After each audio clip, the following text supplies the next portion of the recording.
A very good morning, dear student.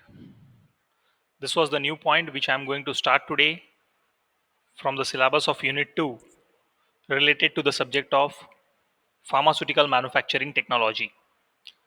Student, as per our syllabus, the next point which we have to study, that is the IPQC. IPQC stands for In Process Quality Control Checks. In Process Quality Control Check. What does it indicate? When any batch is under the manufacturing, when any production activity is going on, so when the production activity in concern of any pharmaceutical product is going on, or when that particular product is under the manufacturing process, in between that we are going to evaluate the quality of our manufacturing product. जे product तयार होत असतो मध्येच जाऊन त्या प्रोडक्टची जेव्हा quality आपण इव्हॅल्युएट करतो, त्याच टेक्निकला किंवा त्याच पर्टिक्युलर कन्सेप्टला म्हटलं गेलंय in process quality control check. म्हणजे मध्ये मध्ये जाऊन in process होत असताना we are checking the quality, we are evaluating the quality of the product which we are going to manufacture or which is under the process of manufacturing. That is called as IPQC. So student, this was the only point which we have to study in respect of our syllabus, that is the IPQC. So here the definition is given about the IPQC, that what is meant by IPQC. IPQC is concerned with providing accurate, specific and definite description of the procedures to be employed from the receipt of raw material to the release of finished dosage form. What does IPQC means? It is one of the technique, one of the process which provides the accurate, specific and definite description of the procedures which we are using, of the procedures which we are employing, which has been employed from the receipt of raw material to the release of finished dosage form. Second point, ISO defines that ISO international organisation of standardisation, आयएसओने IPQC ची definition दिलेली आहे आणि ISO प्रमाणे आयपीक्यूसी ची definition काय आहे ते मी तुम्हाला इथे सांगतोय students. ISO defines that IPQC is an operational technique and activity that are used to fulfill the requirements of quality. What is IPQC? It is one of the operational technique, or it is one of the operational activities which are used to fulfil the requirements of quality. म्हणजे जे काही product आपण तयार करून घेतोय, जे काही pharmaceutical product आपण मॅन्युफॅक्चर करून घेतोय, त्याच्या क्वालिटीच्या संदर्भातले जे काही रिक्वायरमेंट्स असतील त्या रिक्वायरमेंट्स फुलफिल करून घेण्यासाठी जी टेक्निक आपण वापरतो, क्वालिटीच्या संदर्भातल्या रिक्वायरमेंट्स फुलफिल करून घेण्यासाठी जी टेक्निक आपण वापरतो, जी प्रोसिजर आपण परफॉर्म करतो किंवा ऍक्टिव्हिटीज जे आपण परफॉर्म करतो, they are simply called as IPQC. This is the definition which was given by ISO. Third point या स्लाइड मधला. Thus, any activity which serves improvement, control, management, and assurance about the quality comes under the concept of IPQC. Now, student, from this two definition, it was clear, it was get concluded that what is IPQC? IPQC is the activity which we are performing for improvement, control, management, and assurance about the quality that comes under the concept of IPQC. So whatever activity we are performing for the improvement, control, management, and assurance of quality of a product, that all activities they comes under the concept of IPQC. Hoping that student you are getting this particular point, that is the definition of IPQC. Now the second point which we have to study in a detail in concern of this IPQC, that is IPQC for the various sterile dosage form. जे वेगवेगळे sterile doses form आपल्या pharma इंडस्ट्रीमध्ये manufacture केले जातात त्यांच्या संदर्भातल्या IPQC taste कुठल्या, all those IPQC tests we have to study in a detail. Various in process quality control tests, various in process quality control checks which we are performing for the different types of the sterile dosage form, all these details of IPQC test are mentioned as follow, they are given as follow. Okay.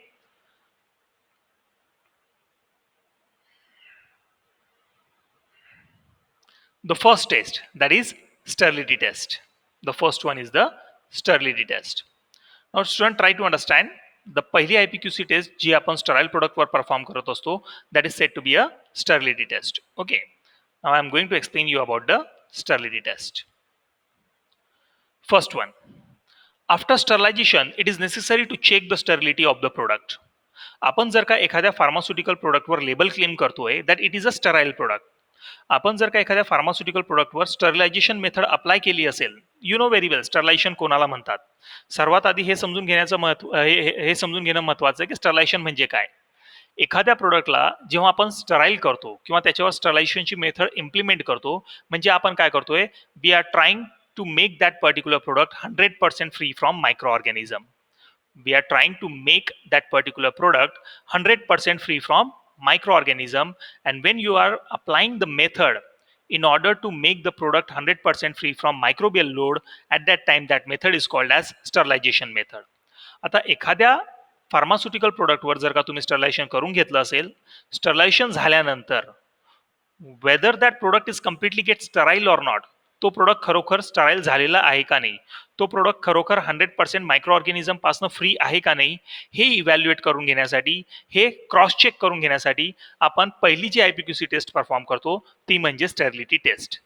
तर मला काय म्हणायचं आहे, तुमच्या लक्षात आलं असेल की स्टेरिलिटी टेस्ट म्हणजे काय. स्टेरिलिटी टेस्ट म्हणजे simply this is the test which is used to evaluate to check the sterility of the product. ज्या प्रोडक्टला आपण स्टराईल प्रोडक्ट म्हणतोय, खरोखर तो प्रोडक्ट स्टराईल प्रोडक्ट आहे का नाही, खरोखर तो प्रोडक्ट 100% मायक्रोबियल लोडपासून फ्री आहे का नाही, याला जेव्हा आपण क्रॉस चेक करतो किंवा इव्हॅल्युएट करतो, त्या टेक्निकला, त्या मेथडला म्हटलं गेलं आहे sterility test. And this is the first IPQC test for the sterile product, that is sterility test. Okay. Now student, in front of you तुमच्या स्क्रीनवर स्टेरिलिटी टेस्ट मी इथे दाखवलेली आहे. आता ती स्टेरिलिटी टेस्टची प्रोसिजर समजून घेण्याचा प्रयत्न करा, त्याचं इंट्रोडक्शन समजून घेण्याचा प्रयत्न करा. First test, that is the sterility test. First point, after sterilization, it is necessary to check the sterility of the product. एखाद्या प्रोडक्टचं स्टरलायझेशन केलं त्यानंतर तो खरोखर स्टराईल झालेला आहे का नाही हे चेक करून घेण्यासाठी, हे इव्हॅल्युएट करून घेण्यासाठी आपण स्टरिलिटी टेस्ट परफॉर्म करत असतो. Second point, thus required to carry out sterility test to check the viable form of the microorganism in the sterile product. आता या स्टेरिलिटी टेस्ट मध्ये आपण काय चेक करतोय, in this sterility test we are actually checking the viable form of the microorganism. We are evaluating, we are cross checking for the presence of viable form of the microorganism in the sterile product. लक्षात घ्या, in this sterility test, the sterility test is required to carried out in order to check the viable form of the microorganism in the sterile product. Third point, this test is required to be carried out in a strict aseptic condition. Definitely student, जर का तुम्ही एखाद्या pharmaceutical प्रोडक्टवर sterility test perform करत असाल, then you require a highly aseptic condition in order to carry out the sterility test. However, जर का तुम्ही ओपन इन्व्हायरमेंटमध्ये स्टेरिलिटी टेस्ट परफॉर्म करत असाल, नॉर्मल लॅबोरेटरी कंडिशनमध्ये जर का तुम्ही स्टेरिलिटी टेस्ट परफॉर्म करत असाल, तर तुमच्या लॅबमध्ये असलेले जे मायक्रो ऑर्गॅनिझम्स आहे, एअरबॉर्न मायक्रो ऑर्गॅनिझम्स जे आहेत, ते तुमच्या प्रोडक्टला परत कंटॅमिनेट करतील. आणि म्हणूनच स्टेरिलिटी टेस्ट ही नॉर्मल लॅबोरेटरी कंडिशनमध्ये परफॉर्म न केली जाता ही कुठे परफॉर्म केली जाते, the sterility test is basically performed or carried out in a highly aseptic condition or in a strict aseptic condition. That was the third point. Fourth point, for this test, all the requirements and the equipments are required to be sterile before the use. Definitely. Sterility test perform करत असताना जेवढे equipments, जेवढे requirements असतील, laboratory requirements, all those laboratory requirements and the laboratory instruments, they should be sterile in the nature. However, तुमचं product sterile असेल, पण तुम्ही ज्या बिकरमध्ये ती स्टरिलिटी टेस्ट परफॉर्म करणार आहात, तुम्ही ज्या ग्लासवेअरमध्ये ती स्टरिलिटी टेस्ट परफॉर्म करायचा विचार करत आहात, जर तो ग्लासवेअरच तुमचा नॉन स्टराईल असेल, तर डेफिनेटली तुमचा स्टराईल प्रोडक्ट हा परत कसा होऊन जाईल, नॉन स्टराईल होऊन जाईल. म्हणूनच इथे काय म्हटलंय या पॉईंटमध्ये, स्टेरिलिटी टेस्टच्या चौथ्या पॉईंटमध्ये, की स्टेरिलिटी टेस्ट परफॉर्म करत असताना जेवढेही आपले रिक्वायरमेंट्स आहे, लॅबोरेटरी रिक्वायरमेंट्स असतील, लॅबोरेटरी इक्विपमेंट्स असतील, all this laboratory requirements and the laboratory equipments, they should also be a sterile in the nature before we are going for the sterility test. Understand? Last point in this slide, even the culture media for the aerobic and the anaerobic growth of microorganism, or the culture media for aerobic, anaerobic and the fungi growth are required to be a make sterile. याचा अर्थ काय होतोय की sterility test perform करत असताना मी तुम्हाला ज्या प्रकारे सांगितलं की जेवढेही आपले रिक्वायरमेंट्स असतील, लॅबोरेटरी रिक्वायरमेंट्स, त्या लॅबोरेटरी रिक्वायरमेंटमध्ये कल्चर मीडिया सुद्धा आले.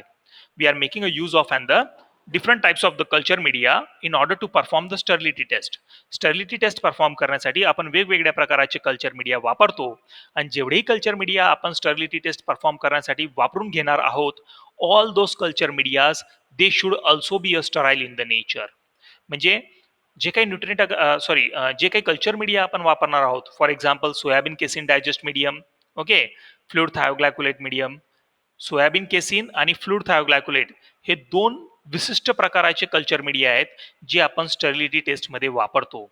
आणि जेव्हा तुम्ही हे दोन विशिष्ट प्रकाराचे कल्चर मीडिया स्टर्लिटी टेस्टसाठी वापरणार आहात त्यावेळेस हे कल्चर मीडिया सुद्धा कसे असायला पाहिजे, दे should B a sterile in the nature. हे कल्चर मीडिया आपण कशासाठी वापरतो student? Basically this culture media they are useful to allow the growth of aerobic microorganisms, non-aerobic microorganisms and fungi. त्यांची ग्रोथ करून घेण्यासाठी आपल्याला हे कल्चर मीडिया लागतील आणि हे कल्चर मीडिया सुद्धा कसे पाहिजे, स्टराईल इन द नेचर. पुढच्या स्लाइडकडे जाऊया. Principle of sterility test. Sterility test जी आपण परफॉर्म करतोय as a first IPQC test of sterile product. Sterile प्रोडक्टसाठी जी पहिली आयपीक्यूसी टेस्ट आपण शिकतोय ती म्हणजे स्टर्लिटी टेस्ट. आता या स्टर्लिटी टेस्टचं प्रिन्सिपल काय ते मी तुम्हाला इथे सांगतोय. MO stands for micro organism. Okay, इथे या स्लाइडमध्ये जो सुरुवातीचा एमओ लिहिलेला आहे ना मी, तो ऍक्च्युली शॉर्ट फॉर्म लिहिला आहे. हा काही युनिव्हर्सल किंवा ऍक्सेप्टेड फॉर्मॅट नाहीये, मी स्वतः राहून इथे शॉर्टमध्ये लिहून घेतलेला आहे. एमओ म्हणजे micro organism. Microorganisms and fungi are allowed to grow in the clear and transparent culture media under the favorable conditions in an incubator. If the growth occurs, then that growth are indicated by turbidity of the medium. If the growth occurs, then that growth is indicated by the turbidity of the medium. आता या प्रिन्सिपलवरनं ही sterility taste समजून घेण्याचा प्रयत्न करा.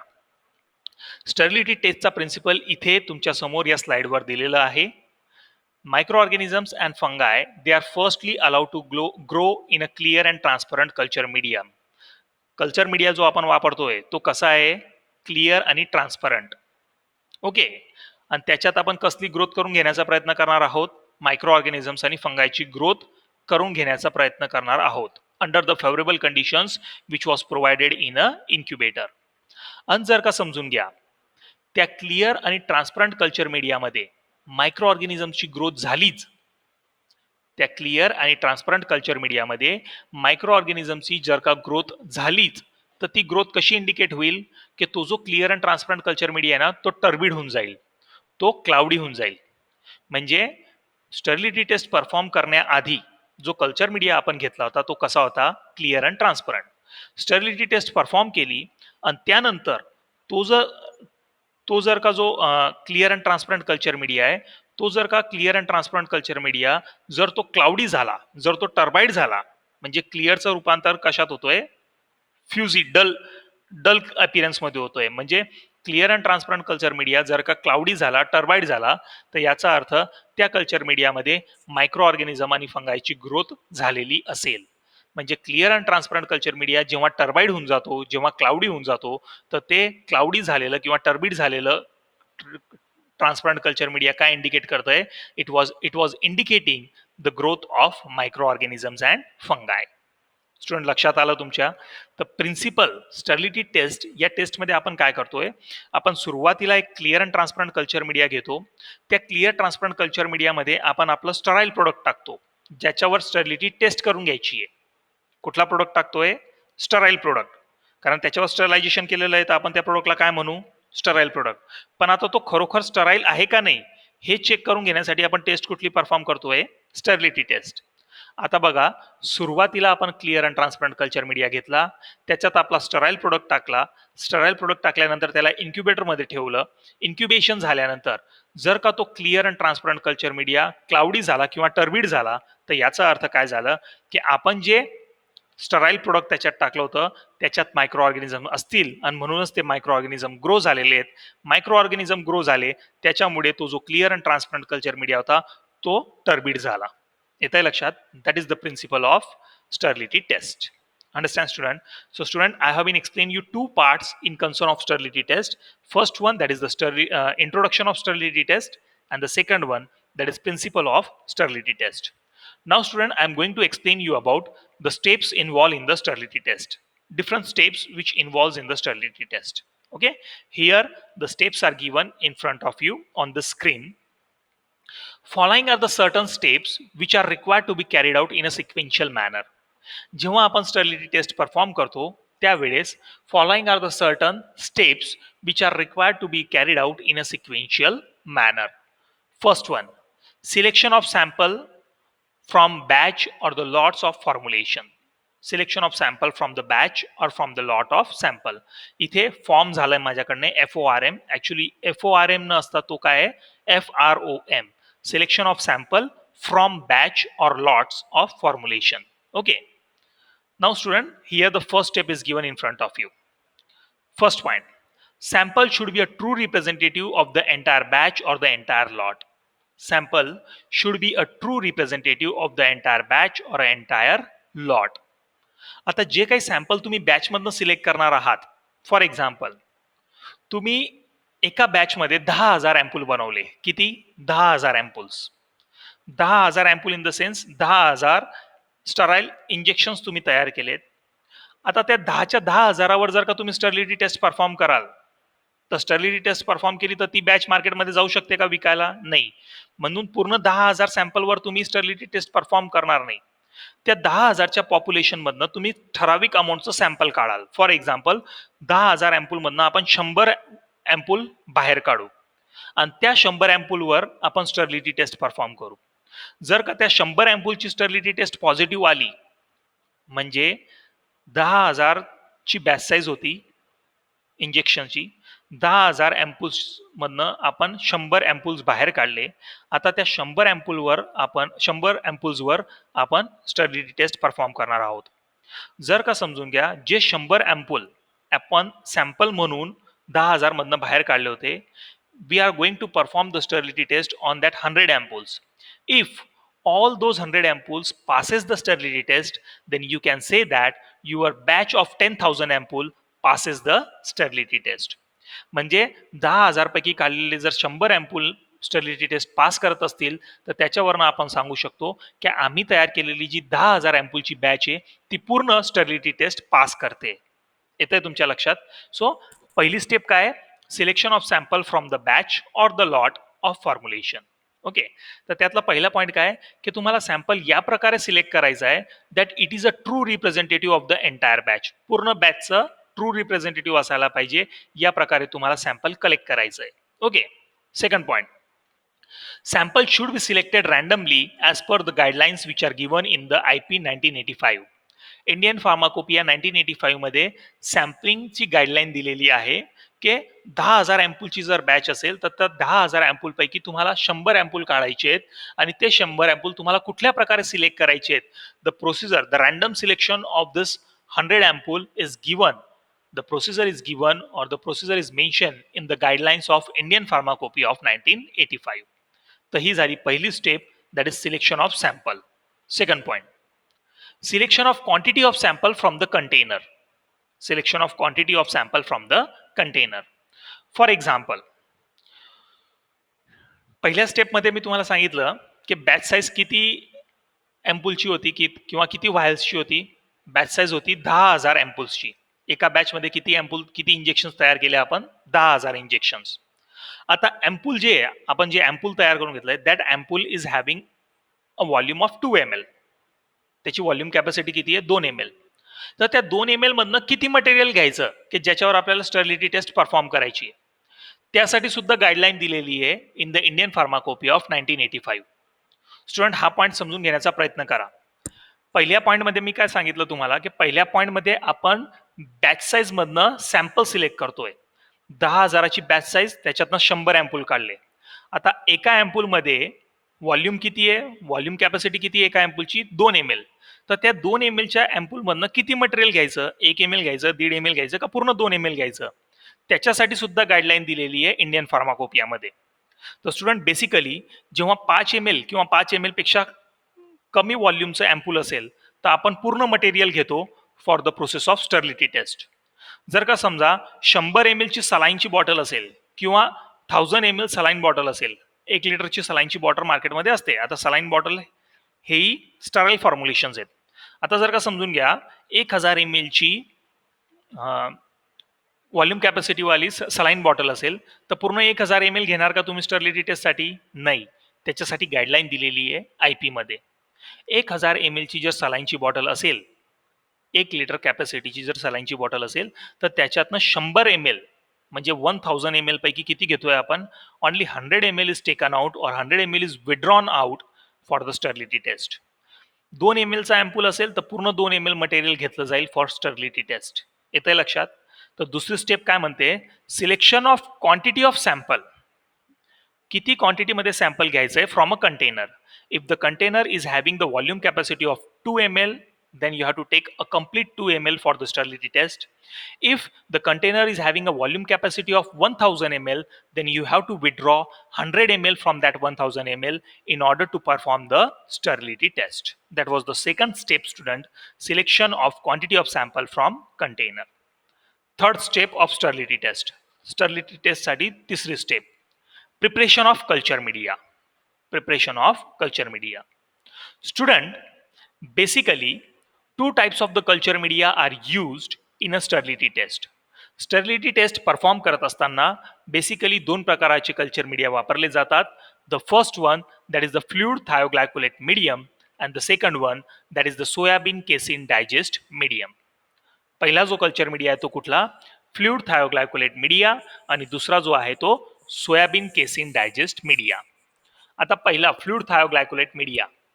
Fluid thioglycolate media, it is mainly useful for the growth and cultivation of anaerobic microorganisms.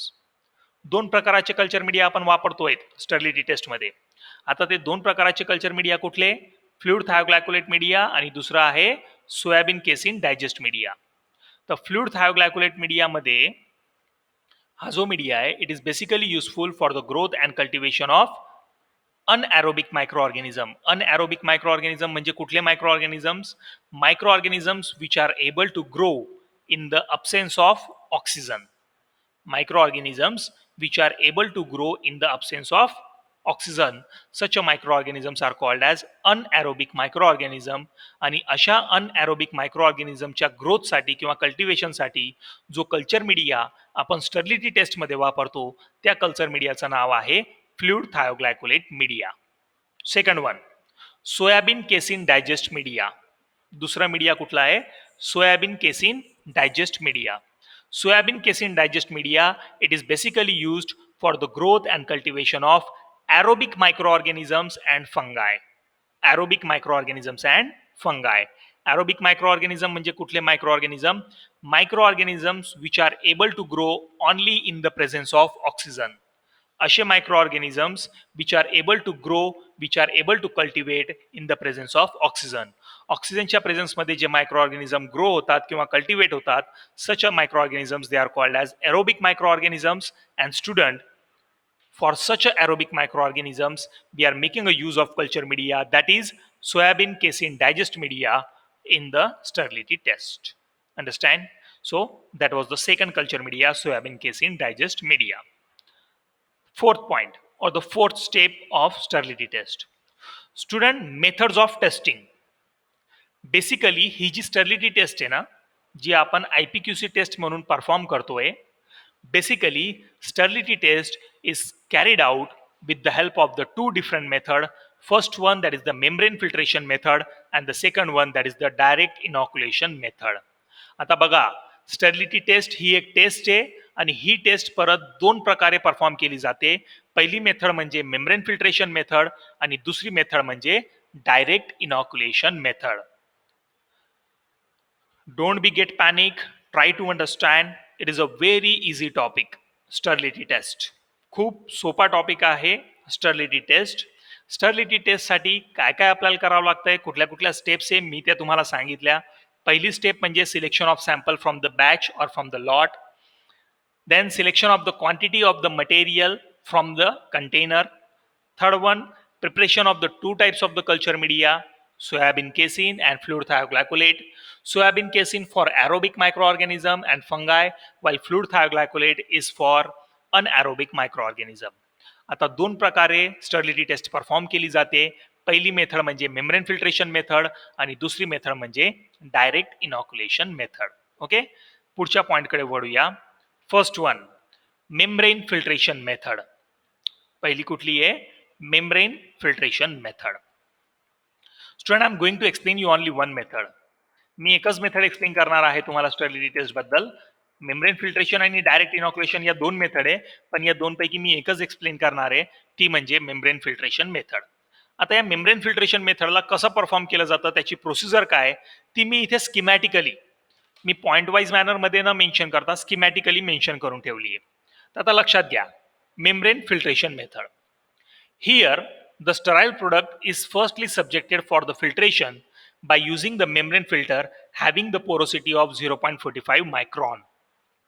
या membrane filtration मेथडमध्ये जे आपलं स्टराईल प्रोडक्ट आहे, ज्याच्यावर आपल्याला स्टरलिटी टेस्ट परफॉर्म करायची आहे, जे आपलं स्टराईल प्रोडक्ट आहे ज्याच्यावर आपल्याला स्टरलिटी टेस्ट परफॉर्म करायची आहे, that sterile product is firstly subjected for the process of filtration. It is firstly subjected for the process of filtration. Filtration कसं केलं जातं तुम्हाला माहिती आहे, फिल्टर मीडिया असतो. तर इथे फिल्टर मीडिया काय वापरला जातोय, ज्या प्रकारे तुम्ही फिल्टर पेपर वापरतात. फिल्टर पेपर काय, filter paper is a one type of filter media. त्याच प्रकारे इथे फिल्टर मीडिया वापरला जातोय, पण तो फिल्टर मीडिया कुठला आहे, मेम्ब्रेन फिल्टर. इथे फिल्टर मीडिया कुठला आहे, membrane filter, which is having the porosity of 0.45 micron. म्हणजे जो आपला स्टराईल प्रोडक्ट आहे, ज्याच्यावर आपल्याला स्टरलिटी टेस्ट परफॉर्म करायची आहे, that sterile product is firstly subjected for the process of filtration and that filtration is carried out by using a membrane filter having a porosity of 0.45 micron. म्हणजे तुमचं पूर्ण sterile product त्या membrane फिल्टरमधनं filter out करून घ्या. Filtration झाल्यानंतर, after filtration, remove the membrane filter. तुमचा जो filter media आहे, फिल्टर मीडिया कुठला होता, मेम्ब्रेन फिल्टर, तो मेम्ब्रेन फिल्टर तुम्हाला काढायचा आहे. Remove the membrane filter from the metallic frame and divide it into the two halves. म्हणजे तुम्हाला काय करायचं आहे, फिल्ट्रेशन झाल्यानंतर मेम्ब्रेन फिल्टर बाहेर काढायची. ज्या प्रकारे आपण फिल्टर पेपर काढतो ना फनेलमधनं, तसंच इथे मेटॅलिक फ्रेम असेल, त्या मेटॅलिक फ्रेममध्ये हा मेम्ब्रेन फिल्टर लावलेला असतो. त्या मेम्ब्रेन फिल्टरमधनं आपण पूर्ण आपलं स्टराईल सोल्युशन किंवा स्टराईल फॉर्म्युलेशन जे आहे तो फिल्टर आउट करून घेतो. फिल्टर आउट झाल्यानंतर ती मेम्ब्रेन फिल्टर असेप्टिकली, म्हणजे असेप्टिकली तुम्हाला बाहेर काढायची आहे. And that membrane filter it was cut down into the two half. त्याचे दोन भाग केले जातात. त्या मेम्ब्रेन फिल्टरला आपण दोन भागमध्ये कट करून घेतो. आता पहिला जो भाग आहे, इथे या प्रेझेंटेशनकडे लक्ष असू द्या. One half is added into the 100 ml of sterile fluid thioglycolate medium and the second half is added into the 100 ml of sterile soybean casein digest medium. बघा, मी तुम्हाला सांगितलं होतं की आपण किती प्रकाराचे कल्चर मीडिया वापरतोय स्टरलिटी टेस्टमध्ये. दोन प्रकाराचे कल्चर मीडिया आपण वापरतोय स्टरलिटी टेस्टमध्ये. पहिला म्हणजे fluid thioglycolate medium. Fluid thioglycolate medium तोही आपण तयार करून घेतो कुठल्या फॉर्ममध्ये, स्टराईल फॉर्ममध्ये. म्हणून इथे नाव दिलेलं आहे स्टराईल फ्लुइड थायोग्लायकोलेट मीडियम. आणि दुसरं आहे sterile soybean casein digest medium. तुम्हाला व्यवस्थितपणे माहिती आहे, मी तुम्हाला आत्ताच शिकवलं. Fluid thioglycolate medium it is basically useful for the growth and cultivation of anaerobic microorganism, while soybean casein digest medium it is basically useful for the growth and cultivation of aerobic microorganisms and fungi. तर आता परत या पूर्ण प्रेझेंटेशनकडे लक्ष असू द्या. या पूर्ण स्लाइडकडे मी तुम्हाला सांगतो काय केलं आपण. स्टराईल प्रोडक्ट घेतलं आपण, ज्याच्यावर स्टरलिटी टेस्ट परफॉर्म करायची होती. तो स्टराईल प्रोडक्ट आपण फिल्टर आउट करून घेतला. फिल्ट्रेशन कशाच्या सहाय्याने केलंय आपण, the filtration is carried out by making a use of the membrane filter as a filter media. Filtration झाल्यानंतर या मेम्ब्रेन फिल्टरला असेप्टिकली तुम्हाला त्या मेटॅलिक फ्रेममधनं काढायचं आहे आणि त्या मेम्ब्रेन फिल्टरला दोन भागांमध्ये कट करून घ्यायचं आहे. पहिला जो भाग आहे, first half is added into the 100 ml of sterile fluid thioglycolate medium and the second half it is added in 100 ml of soybean casein digest medium in a conical flask, or I can say in a volumetric flask. Understand? Next point. Next, subject both of this flask of culture media. आता हे जे दोन flask आहे culture मीडियाचे, both of this flask they have been subjected for the process of incubation in an incubator at a temperature of 20 to 25 degrees Celsius for fluid thioglycolate medium, and soybean casein digest मीडियमचा जो flask आहे that was subjected in a incubator at the temperature of 30 to 35 degree celsius. लक्षात घ्या, दोघं मीडियमसाठी इन्क्युबेशनचं temperature वेगवेगळं आहे. फ्लुइड थायोग्लायकोलेट मीडियासाठी इन्क्युबेशन टेम्परेचर किती सांगितलंय, 20 ते 25 डिग्री सेल्सिअस. आणि सोयाबीन केसिन डायजेस्ट मीडियासाठी इन्क्युबेशन टेम्परेचर किती सांगितलं आहे, 30 ते 35. 20 ते 25 आणि इकडे आहे 30 ते 35. येते लक्षात. म्हणजे स्टुडंट काय केलं मी ते तुम्ही लक्षात घ्या. मेम्ब्रेन फिल्टर कट डाऊन केलं 2 भागांमध्ये. पहिला भाग जो आहे तो 100 ml व्हॉल्युमेट्रिक फ्लास्कमध्ये किंवा 100 ml कोनिकल फ्लास्कमध्ये टाकला. कसल्या कोनिकल फ्लास्कमध्ये? 100 ml of fluid thioglycolate medium. दुसरा हाफ जो आहे फिल्टर मीडियाचा तो आपण 100 ml सोयाबीन केसिन डायजेस्ट मीडियाच्या कोनिकल फ्लास्कमध्ये टाकून दिला. दोघांचे माउथ कव्हर करून घेतले, माउथ रॅप करून घेतले विथ ॲल्युमिनियम फॉईल आणि दोघं फ्लास्क आता आपण इन्क्युबेटरमध्ये ठेवतोय 2 वेगवेगळ्या इन्क्युबेटरमध्ये. पहिला जो फ्लास्क आहे म्हणजे फ्लुइड थायोग्लायकोलेट मीडियाचा that was subjected in an incubator at the temperature of 20 to 25 degrees Celsius, while the flask of soybean casein digest media, it is again subjected in the another incubator but at the temperature of 30 to 35 degrees Celsius. 7 दिवसापर्यंत त्यांना इन्क्युबेटरमध्ये राहू द्या. 7 दिवसानंतर after 7 days 7 दिवसानंतर इन्क्युबेटरमधनं दोघं flask काढायचे and both the flask has been examined after 7 days. Both the flask has been evaluated, has been examined for the presence of turbidity. For the presence of turbidity. बघा इन्क्युबेटरमध्ये ठेवण्याआधी जे culture media होते ते कसे होते? Clear and transparent. 7 दिवसाचं incubation झाल्यानंतर दोघं culture मीडियाचे फ्लास्क दोघं इन्क्युबेटरमधनं बाहेर काढायचे आणि दोघं कल्चर मीडियाचे फ्लास्क जे आहेत ते आपल्याला व्हिज्युअल इन्स्पेक्शन करायचं आहे त्यांचं. We are going for the visible inspection in order to find out the turbidity. If suppose no turbidity is found in both the flask or in both the medium, then your parenteral formulation can be claimed as a sterile formulation. जर का समजून घ्या 7 दिवसाच्या incubation नंतर दोघं फ्लास्कमध्ये cloudiness appear नाही झाला, दोघं फ्लास्कमध्ये टर्बिडिटी नाही दिसली, तर याचा अर्थ काय झालं की तुम्ही जे स्टराईल प्रोडक्ट बनवलंय त्याच्यात मायक्रो ऑर्गॅनिझम नाही म्हणूनच फ्लास्कमध्ये टर्बिडिटी आलेली नाही. आणि फ्लास्कमध्ये जर टर्बिडिटी आलेली नाही तर हे इंडिकेट करतंय की तुमचं जे फॉर्म्युलेशन स्टराईल फॉर्म्युलेशन जे तुम्ही बनवलं होतं that was really a sterile, means it is 100% free from micro organism. जर टर्बिडिटी नाही आली तर 7 दिवसाच्या इन्क्युबेशन नंतर जर आपल्या दोघं फ्लास्कमध्ये क्लाउडीनेस नाही दिसलं, टर्बिडिटी नाही दिसली, तर याचा अर्थ असं होतोय की आपण जे फॉर्म्युलेशन बनवलं त्याच्यात मायक्रो ऑर्गॅनिझम नाही, त्यांच्यात मायक्रो ऑर्गॅनिझम नाही म्हणून त्यांनी टर्बिडिटी शो केलेली नाही. टर्बिडिटी शो केलेली नाही याचा अर्थ आपला स्टराईल फॉर्म्युलेशन हा खरोखर स्टराईल आहे. येतंय लक्षात? That was about the sterility taste.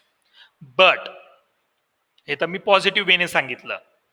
Second, but माझ्या कर्सरकडे लक्ष असू द्या. But if the test get failed then find out the type of organism.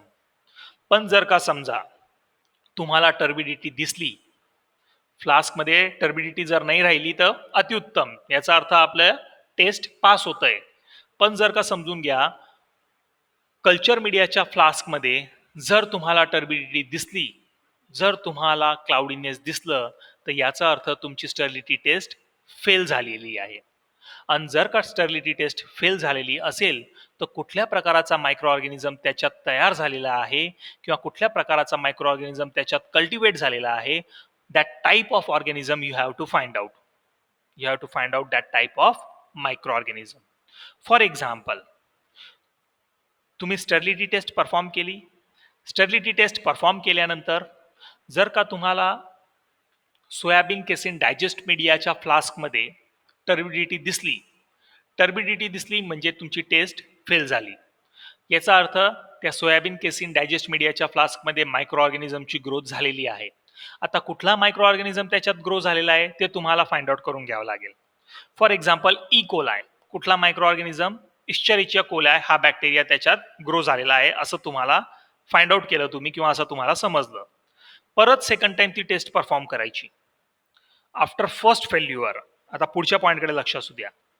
After first failure perform the test second time in a same working condition and if again get failed with the same type of microorganism, then conclude that whole batch is failed for the sterility.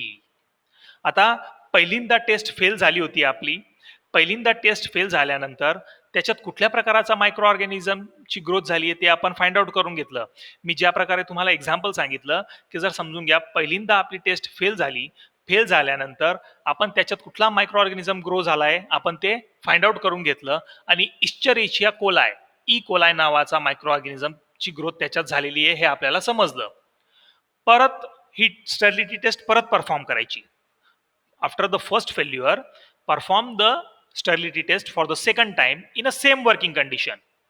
And if again the test is get failed आणि परत दुसरींदा जर का test fail झाली with the same type of microorganism, म्हणजे पहिल्या failure मध्ये E. coli सापडला होता, दुसऱ्या फेल्युअर मध्ये पण इकोलाय सापडतोय, तर तिथे तुम्ही क्लेम करू शकतात की तुमची पूर्ण बॅच ही नॉन स्टराईल आहे. जी पूर्ण इंजेक्शनची किंवा स्टराईल प्रोडक्टची बॅच तुम्ही बनवली, that whole batch of the injection, that whole batch of the sterile product get failed for the sterility test, and here we can claim that the sterile product which we have been manufactured, that is actually a non-sterile in the nature, that is actually is a non-sterile in the nature. Student, hoping that you have been get about this first IPQC test of sterile product, या पहिल्या IPQC test बद्दल तुम्हाला समजलं असेल sterile प्रोडक्टच्या, that is sterility test. Okay, student. So now, student, I'm going to stop here. Thank you, all of you. Thank you very much.